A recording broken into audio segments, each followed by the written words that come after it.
ওরা দুজন সেই ভয়ঙ্কর জঙ্গলের মাঝখানে একটা নদীতে নৌকা দেখতে পেয়ে সেটা চুরি করে এবং সামনের দিকে এগোতে শুরু করে, কারণ ওরা জানে নরখাতক আদিবাসীদের সঙ্গে কিভাবে লড়াই করতে হবে। চলো শুরু থেকে শুরু করি। Hello and welcome to ST story. পৃথিবীর সব থেকে গভীর এবং একই সাথে ভয়ানক জঙ্গল হলো অ্যামাজনের জঙ্গল। অ্যামাজনের জঙ্গলের ভয়ানক জঙ্গলি আদিবাসীরা একটা বাচ্চাকে বহু বছর আগে চুরি করে নিয়ে গেছিল, কিন্তু বাচ্চাটাকে তারা মারেনি। কেন? আজ বহু বছর পর সেই বাচ্চাটাকে খুঁজতে গিয়ে তার বাবা নরখাতক আদিবাসীদের মুখে পড়ে সেই ভয়ঙ্কর জঙ্গলে।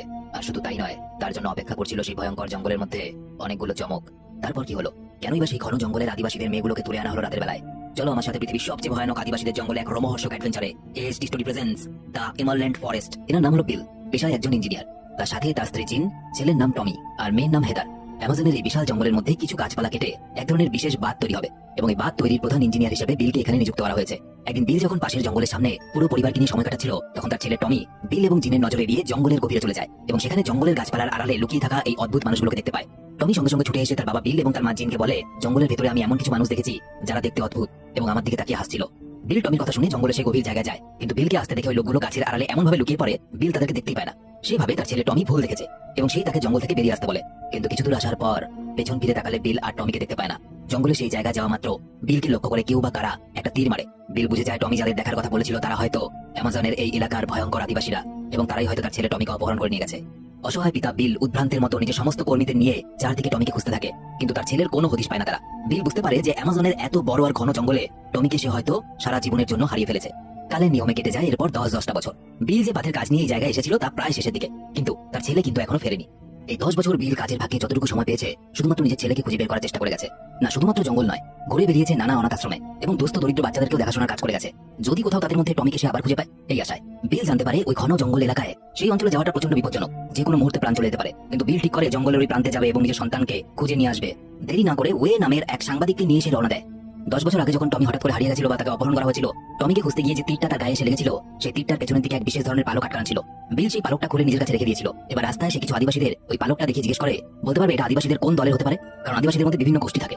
বিল জানতে পারে এই পালকটা সেই আদিবাসী গোষ্ঠীরা ব্যবহার করে যাদেরকে বলা হয় ইনভিজিবল পিপল বা অদৃশ্য মানুষ, এবং তারা এই জঙ্গলের সব থেকে ভয়ঙ্কর জায়গায় থাকে। এবার প্রশ্ন হলো, অদৃশ্য আদিবাসী কেন বলা হয়? তো যাই হোক, বিল একটা নৌকা জোগাড় করে জঙ্গলের সেই রহস্যময় প্রান্তের উদ্দেশ্যে রওনা দেয়। দেখা যায় জঙ্গলের গভীরে এক জায়গায় সত্যি দুটো আদিবাসী দল আছে। তাদের মধ্যে একদল আদিবাসী হলো মানুষ খেকো বা নরখাদক, যাদেরকে ফিয়ার্স পিপল বলা হয়, আর অন্য একটা আদিবাসীদের দল আছে যাদেরকে বলা হয় অদৃশ্য মানুষ। এই জন্য অদৃশ্য মানুষ বলা হয় কারণ এই আদিবাসীরা গাছপালা জঙ্গল যে কোনো কিছুর সাথে নিজেদের গায়ে রং মেখে সেই পরিবেশের মধ্যে লুকিয়ে যেতে পারে খুব সহজেই। দেখা যায় বিল যেরকম সন্দেহ করেছিল সত্যি সত্যি টমি ওই অদৃশ্য আদিবাসীদের কাছেই আছে। বিগত 10 বছরে সম্পূর্ণভাবে আদিবাসীদের মধ্যেই একজন হয়ে উঠেছে সে। তার সাজ পোশাক, হাবভাব, চালচলন, কথাবার্তা একদম অবিকল আদিবাসীদের মতো। টমি এখন তাদের সঙ্গে ঘুরে ঘুরে শিকার করে বেড়ায়। আদিবাসীদের লিডার যার নাম ওয়ানদে, আর তার স্ত্রীকে সে মা বাবা বলে ডাকে। অতীত জীবনের সঙ্গে দূর দূর অব্দি তার কোনো সম্পর্ক নেই। এছাড়াও বিল জানতে পারে এই দুটো আদিবাসী দল অর্থাৎ নরখাতক আদিবাসীরা এবং অদৃশ্য আদিবাসী এদের মধ্যে কিন্তু প্রবল শত্রুতা। দেখা যায় টমি একদিন সাঁতার কাটতে কাটতে কাচেরি নামের একটা মেয়ের প্রতি আকৃষ্ট হয়ে পড়ে, ওই ছেলে পেলে যেরকম হয় আর কি। এবং এটা দেখে আদিবাসীদের প্রধান জানায় যে টমি এতদিন পর্যন্ত বালক ছিল, কিন্তু এবার তাকে মেরে ফেলার সময় এসেছে। এই কথা বলা মাত্র সেই দলের সবাই এরকম উদ্ভট নাচ করতে থাকে এবং বিশেষ এক ধরনের অনুষ্ঠানে মেতে ওঠে। এবং দেখা যায় টমিকে একটা পাথরের উপর গাছের ডাল ধরে দাঁড় করিয়ে রাখা হয়, আর তার গায়ে প্রচুর এই ধরনের বিষাক্ত বড় বড় কাঠপিঁপড়ে বেয়ে বেয়ে উঠতে থাকে। একসময় সে আর দাঁড়িয়ে থাকতে পারে না, তার শরীর ভেঙে আসে। এই অনুষ্ঠানের পরের দিন টমিকে ওয়েন্দি আর দলের বাকিরা পুকুরের জলে স্নান করিয়ে তুলে আনে। দেখা যায় তার সারা শরীরে অত পিঁপড়ের কামড়ে রক্ত বেরিয়ে এসেছে। এটা দেখে ওয়েন্দি বলে, তোমার শরীরের মধ্যে থেকে আজ থেকে বালক সত্তাটা মারা গেল। আজ থেকে তুমি আর বালক নও, তুমি একজন প্রাপ্তবয়স্ক পুরুষ মানুষ। বোঝো ব্যাপার, পুরুষ বানানোর জন্য পিঁপড়ের কামড় খেতে হয়। তো যাই হোক, এই আদিবাসীদের কাছে বিশেষ এক ধরনের সবুজ পাথর ছিল, যে পাথর দিয়ে তারা অনেক কিছু করতে পারত। কিন্তু বর্তমানে বিশেষ সবুজ পাথরের ভান্ডার তাদের কাছে শেষ হয়ে এসেছে। তাদের লিডারের কথা মতো টমি সেই বিশেষ সবুজ পাথর খোঁজার জন্য বেরিয়ে পড়ে। এদিকে দেখা যায় বিল আর সাংবাদিক ওয়ে তারা জানে না অদৃশ্য মানুষদের ডেরাটা আসলে এই জঙ্গলের মধ্যে কোথায়, তাই তারা কিছু শব্দবাজি ফাটায় যাতে আদিবাসীরা সেই আওয়াজ শুনে বুঝতে পারে যে এখানে কেউ এসেছে। কিন্তু তারা এমন জায়গায় সেই শব্দবাজিগুলো ফাটায় যেটা ওই অদৃশ্য আদিবাসীদের জায়গায় ছিল না, ওটা ছিল মানুষ খেকো আদিবাসীদের দলের জায়গা। সেই নরখাতক আদিবাসী দল সেখানে চলে আসে এবং বিল আর ওয়েকে অপহরণ করে নিজেদের ডেরায় নিয়ে যায়। এদিকে বিলের কাছে থাকা সেই তীরের পালকটা দেখে ওরা ধরে নেয় এরা হয়তো অদৃশ্য আদিবাসী গোষ্ঠীর হয়ে কাজ করে। তাদের মধ্যে একজন হামলা করতে এলে বিল তাকে গুলি করে মেরে ফেলে, এবং এটা দেখার পর নরখাতক আদিবাসীদের লিডার যার নাম জ্যাকারে সে প্রচন্ড রেগে যায় এবং তাদের দলের সবাইকে আদেশ দেয় ওয়েকে সেখানে মেরে ফেলতে। আর বিলকে বলে, তুমি ততক্ষণ পর্যন্ত এই ভয়ঙ্কর জঙ্গলের মধ্য দিয়ে প্রাণ বাঁচানোর চেষ্টা করতে থাকো যতক্ষণ আমরা তোমাকে না ধরতে পারছি। কারণ তারা খুব ভালো করে জানে এই ভয়ঙ্কর জঙ্গলের প্রতিটা কোনা কোনা তাদের হাতে তালুর মতো চেনা। কিন্তু বিল যেহেতু বাইরে থেকে এসেছে, সুতরাং সেই জঙ্গলের বাইরে পালাতে পারবে না। বিল প্রাণ বাঁচিয়ে তাদের হাত থেকে তবুও পালানোর চেষ্টা করে, কিন্তু এই আদিবাসীদের নজরে এড়িয়ে পালানোটা সত্যি অসম্ভব। একসময় তারা বিলকে ধরেও ফেলে এবং ভীষণভাবে ঘায়েলও করে দেয়। কিন্তু একসময় একটা ঢালু জায়গায় এসে ডাল সামলাতে না পেরে বিল ওপর থেকে গড়াতে গড়াতে একটা বিশাল ঝর্ণার পাশে একটা নদীতে এসে পড়ে। ঘটনাক্রমে সেই সময় কিন্তু টমিও সেখানে এসে পৌঁছায়, কারণ সেই সবুজ পাথর খুঁজতে সে বেরিয়েছিল। বিল টমিকে দেখে বুঝতে পারে এটাই তার হারিয়ে যাওয়া ছেলে, সেই একই মুখ, সেই একই চোখ, এবং টমিকে দেখেও মনে হয় সেও যেন বিলকে কোনোভাবে চিনতে পেরেছে। অতীতের কিছু কথা তার মনে পড়ে যায়। এতদিন এতটা বছর পর নিজের হারিয়ে যাওয়া ছেলেকে সামনে দেখতে পেয়ে বিল আবেগপ্রবণ হয়ে ওঠে এবং সেই নরখাতক আদিবাসীগুলোর কথা ভুলেই যায়। আর এই ফাঁকে তারা বিলকে লক্ষ্য করে একটা তীর চালিয়ে দেয়, যেটা বিলের হাতে লেগে ফোর হয়ে যায়। টমি কোনো মতে বিলকে নরখাতক মানুষগুলোর হাত থেকে বাঁচিয়ে একটা নিরাপদ জায়গায় এসে পৌঁছায়। বিল তাকে জিজ্ঞেস করে, টমি তুমি কি আমাকে চিনতে পারছো? আমি তোমার বাবা, তোমার মায়ের নাম জিন। আমরা তোমাকে খুঁজে পাওয়ার আশায় এতগুলো বছর ধরে অপেক্ষা করছি, তুমি কি আমাদেরকে একদমই ভুলে গেছো? টমি জানায়, এখন আমাকে কেউ টমি করে ডাকে না, আমার নাম টমে। আর তোমার আর মায়ের মুখকে আমি ভুলতে পারি বাবা, আমি মাঝে মাঝে এখনো স্বপ্নে তোমাদের দেখতে পাই, আজকে তুমি আমার সামনে দাঁড়িয়ে আছো। এই বলে বিলকে নিয়ে সে নিজেদের আস্তানায় ফিরে যায়, কারণ বিলের খুব তাড়াতাড়ি চিকিৎসার দরকার। অনেক চেষ্টার পর ওয়েন্দি কিন্তু বিলকে সুস্থ করে তোলে। বিলের জ্ঞান এলে সে ওয়েন্দিকে জিজ্ঞেস করে, কেন তুমি সেদিন আমার ছোট ছেলেটাকে অপহরণ করে নিয়ে এসেছিলে? ওয়েন্দি বলে, সত্যি এই প্রশ্নের কোনো উত্তর আমার কাছে জানা নেই। সেদিন কেন জানি না ওই বাচ্চাটার হাসি দেখে আমার মনে হয়েছিল ওকে শহরের মানুষদের থেকে রক্ষা করা উচিত, কারণ আমরা শহরের মানুষদেরকে প্রচন্ড ঘৃণা করি। শহরের মানুষেরা উই পোকার মতো গোটা পৃথিবীতে গাছপালা নষ্ট করে একটু একটু করে সবকিছু শেষ করে দিচ্ছে। তাই হয়তো সেদিন ক্ষোভ বশত আমি তোমার ছেলেকে নিজের সাথে করে নিয়ে এসেছিলাম। বিল টমিকে অনেক করে বলে এবং বোঝায় তার সঙ্গে বাড়ি ফিরে যেতে, কিন্তু টমি রাজি হয় না। সে বলে, বাবা এই জঙ্গলই হলো এখন আমার বাড়ি, আর এই আদিবাসীরাই হলো আমার কাছের মানুষজন, এটা ছেড়ে যাওয়া অসম্ভব। কোনো জিনিস না পাওয়ার বেদনা এক, আর কোনো জিনিস পাওয়ার পরও তাকে হারিয়ে ফেলা সেটার বেদনা আর এক। স্বাভাবিকভাবেই বিল প্রচন্ড ভেঙে পড়ে। সে তো তার ছেলেকে খুঁজে পাওয়ার আশা ছেড়েই দিয়েছিল, আজকে খুঁজে পাওয়ার পরেও তাকে নিয়ে যেতে পারছে না। তার ছেলে টমি আর আগের মতো নেই, তার সবকিছু পাল্টে গেছে। পরের দিন টমি এবং সেই মেয়েটা যার নাম কাচিরি তাদের বিয়ের অনুষ্ঠান হয়। তো যাই হোক, অনুষ্ঠান শেষ হওয়ার পর বিল জানায় সে নিজের বাড়িতে নিজের পরিবারের কাছে ফিরে যেতে চায়। বিলের ইচ্ছে মতো ওয়েন্দি, টমি এবং বাকি ছেলেরা এসে বিলকে শহরের কাছে পৌঁছে দিয়ে যায়, কিন্তু ফেরার পথে তাদের আস্তানার দিকে দাউ দাউ করে ধোয়া উঠতে দেখে তারা। সবাই তাড়াতাড়ি ছুটে গিয়ে দেখে তাদের আস্তানার মধ্যে কোনো পুরুষ নেই।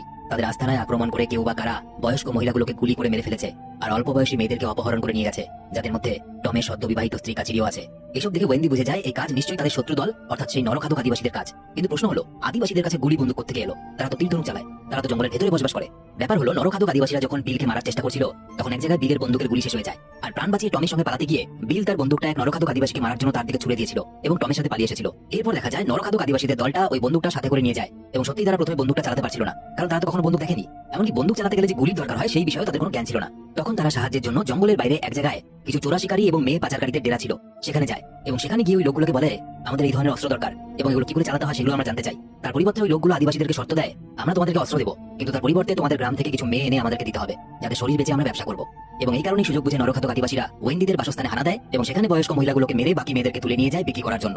ওয়েন্দি আর তার দলবল সেই নরখাদক আদিবাসীদের খোঁজে জঙ্গলে এদিক ওদিক ঘুরতে থাকে, এবং একসময় তারা সেই নরখাদক আদিবাসীদেরকে খুঁজে পেয়ে যায়। তবে ওয়েন্দি খুব ভালো করে জানতো এইসব নরখাদক আদিবাসীদের সামনে সরাসরি লড়াই করে তারা জিততে পারবে না। তাই ওয়েন্দি সূর্য ডোবার অপেক্ষা করতে থাকে, রাতের অন্ধকারে লুকিয়ে তাদের উপর হামলা করবে ওয়েন্দিরা।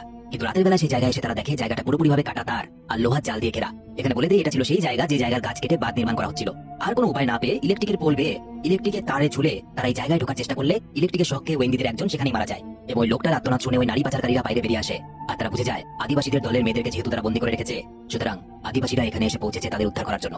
তারা নরখাদক আদিবাসী দলের লোকগুলোকে ওয়েন্দিদের পেছনে লেলিয়ে দেয় এবং ওরা জঙ্গলে ঢুকে ওয়েন্দিদের দলের অনেককেই গুলি করে মেরে ফেলে। ওয়েন্দিও তাদের গুলিতে আহত হয়। এটা দেখে টমি রেগে গিয়ে নরখাদক আদিবাসীদের প্রধানকে তীর ছুঁড়ে মারে এবং কোনো মতে তাদের দলের অবশিষ্ট লোকজনদের নিয়ে সেখান থেকে পালিয়ে যায়।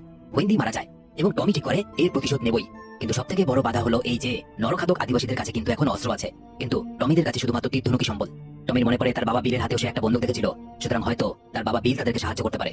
এবার প্রশ্ন হলো, বিল তো শহরে থাকে, তারা শহরে কি করে যাবে? তবে বেশি কিছু না ভেবে টমি এবং তাদের দলের একজন জঙ্গলের বাইরের এই সরু রাস্তাটা ধরে বিশাল জলাশয় অব্দি এসে পৌঁছায়। জলাশয়ের ওই পারে শহর। তারা বুদ্ধি করে একজনের নৌকা চুরি করে কোনো মতে ওই পারে গিয়ে পৌঁছলেও একটা মদখোর মাতালদের বস্তিতে গিয়ে উপস্থিত হয়। সেখানে কিছু লোক তাদের পেছনে পড়ে যায়। তখন কার্লোস নামের এই লোকটা এবং তাদের সঙ্গী সাথীরা মিলে তাদেরকে বাঁচিয়ে নিজেদের ঘরে ঢুকিয়ে নেয়। জানা যায় একসময় কার্লোসরাও কোনো একটা আদিবাসী দলের সদস্য ছিল। তারা বাদুড়ের মতো রাতের অন্ধকারও দেখতে পেত, এটাই ছিল তাদের বিশেষত্ব, কারণ তারা রাতের বেলার আধারে শিকার করত। এরপর আস্তে আস্তে যখন জঙ্গল কেটে বস্তি করে ওঠে, নানান ইমারত গড়ে উঠতে শুরু করে, তখন কার্লোসরাও জঙ্গল থেকে বেরিয়ে এখানে এসে বসবাস করা শুরু করে। টমির মুখে সবকিছু শোনার পর কার্লোসরা তাদেরকে সাহায্য করতে রাজি হয়। অনেক চেষ্টার পর টমি শেষ পর্যন্ত বিলের ঠিকানা খুঁজে পেল একদিন। তবে সে তো এক বিশাল বিল্ডিং, আর টমির এই সাজ পোশাক দেখে সেখানকার লোকেরা হয়তো বিল অব্দি পৌঁছানোর আগেই তাকে তাড়িয়ে দেবে। এটা ভেবে টমি একটা গাছের পাতা ছিঁড়ে সেটা পায়ে বেঁধে বিল্ডিং এর পিলার বেয়ে উপরে ওঠে এবং অনেক কষ্টে বিলের ফ্ল্যাট অব্দি পৌঁছায়। ব্যালকনির দিকে কি একটা আওয়াজ হলো না? আওয়াজটা শুনতে পায় বিলার জিন। বাইরের দিকে বেরিয়ে আসে আর টমিকে দেখতে পায়।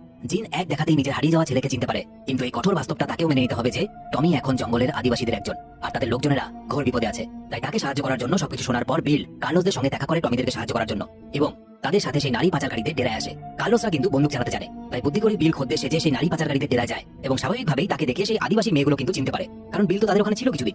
বিল তাদের মধ্যে একটা মেয়েকে বলে, বাকি মেয়েদেরকে জানিয়ে দিও তোমাদের সবাইকে আমরা বাঁচাতে এসেছি। কার্লোস, তার দলবল এবং টমিরা বাইরের দরজার শিকল কেটে পাহারায় থাকা লোকেদের মেরে ভেতরে ঢুকে যায় আর একের পর এক সবাইকে মারতে থাকে। তাদের আর্তনা শোনা মাত্রই বিল ওই লোকগুলোর মধ্যে একজনকে মেরে তার বন্দুক নিয়ে নেয় এবং বাকি মেয়েদেরকে সেখান থেকে বের করে দেয়। এরপরে নরখাদক আদিবাসীদের দল তাদের উপর হামলা করে ফেলে। কার্লোসের দল এবং টমিরা সবাই জোট বেঁধে তাদের অনেককে সেখানে মেরে ফেলে এবং তারা পালিয়ে যেতে সক্ষম হয়। যাওয়ার সময় টমি বিলকে বলে, বাবা আপনি আমাদের জন্য যা করলেন তার ঋণ আমরা কখনো শোধ করতে পারবো না। আমরা আপনার কথা আমাদের ছেলে মেয়েদের বলবো, যাতে আপনি আমাদের মধ্যে চিরকাল বেঁচে থাকেন। বিল টমিকে বলে, ওই যে বাটটা তৈরি হচ্ছে, যে বাটটা আমরা তৈরি করছিলাম, ওই বাটটা যদি তৈরি হয়ে যায়, এরপর কিন্তু আরো গাছ কাটতে আরো এখানে মানুষ আসতে শুরু করবে, আর তোমাদের জঙ্গল কেটে তৈরি করবে বিভিন্ন কলকারখানা। তাই ওই বাটটাকে যেভাবেই হোক ভাঙতে হবে। আদিবাসীদের দেখা যায় তারা তাদের সাধ্যমতো প্রার্থনা করছিল এবং কিছুদিন পর অ্যামাজনের জঙ্গলের ওই জায়গাটায় মুষলধারে বৃষ্টি নামতে শুরু করে। ক্রমাগত একইভাবে বৃষ্টি হওয়ার ফলে চারদিকে নদী নালা জল ফুলে উঠতে শুরু করে। চারিদিকে বন্যার পরিস্থিতি দেখা যায়। দুদিন ধরে লাগাতার বৃষ্টি হওয়ার ফলে জঙ্গলের নদীগুলো ভরে যায়। নদীতে ভয়ঙ্কর বান আসে। টমিরা গাছের উপরে উঠে পড়ে এবং নদীতে প্রবল জলস্রোত দেখে বুঝতে পারে বন্যা আসছে। কিন্তু অবাক ব্যাপার, তারা দুঃখ না পেয়ে আনন্দ উল্লাস করতে থাকে, কারণ তারা জানে অ্যামাজনের জঙ্গলের ভেতরে এই নদীর বন্যা কতটা ভয়ঙ্কর হবে এবং কি বিশাল তার শক্তি হবে। এতটাই শক্তি হবে যেটা কিনা ওই বাঁধটাকে ধ্বংস করে দিতে পারে। এবং দেখা যায় প্রবল জলের স্রোতে সেই নতুন নির্মাণ করা বাঁধটা ভেঙে চুরমার হয়ে যায়। এদিকে বিলকে দেখা যায় তার দু চোখ দিয়ে জল বেয়ে বেয়ে পড়ছে। কারণ ওই একটাই, কাউকে না পাওয়ার বেদনা যতটা হয়, কাউকে পেয়েও হারানোর পর সেই বেদনা অনেকটা বেশি হয়। সেটা ছেলেকে এত বছর পরে ফিরে তো পেয়েছিল, কিন্তু সেই ছেলে সভ্য সমাজে নয়, জঙ্গলেই ঠিক আছে। মুভি শেষে দেখা যায় আদিবাসীদের এখন নতুন লিডার হয়েছে, আর সেটা আর কেউ নয়, টমি।